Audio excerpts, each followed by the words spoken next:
Chapter 6.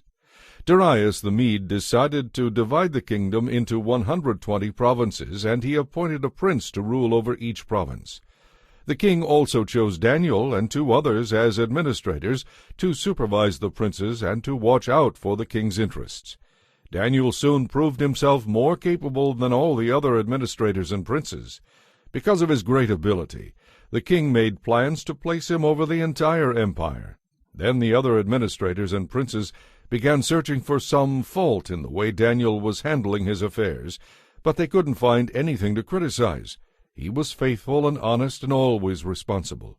So they concluded, "Our only chance of finding grounds for accusing Daniel will be in connection with the requirements of his religion." So the administrators and princes went to the king and said, "Long live King Darius! We administrators, prefects, princes, advisers, and other officials have unanimously agreed that your majesty should make a law that will be strictly enforced. Give orders that for the next 30 days, anyone who prays to anyone, divine or human, except to your majesty, will be thrown to the lions. And let your majesty issue and sign this law, so it cannot be changed, a law of the Medes and Persians, which cannot be revoked." So King Darius signed the law.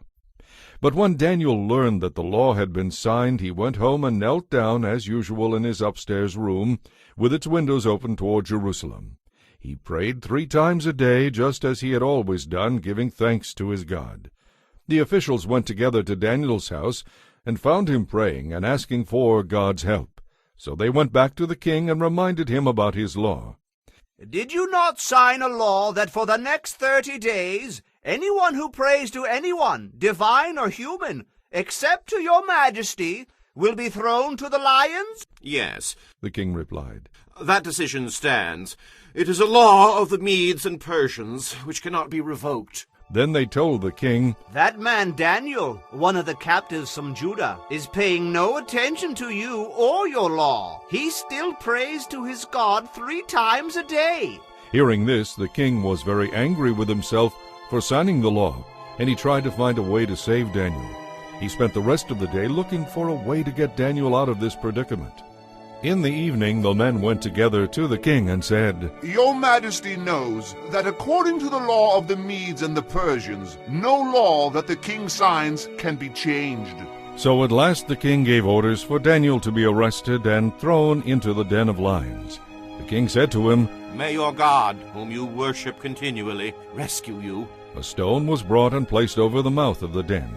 The king sealed the stone with his own royal seal and the seals of his nobles, so that no one could rescue Daniel from the lions. Then the king returned to his palace and spent the night fasting. He refused his usual entertainment and couldn't sleep at all that night.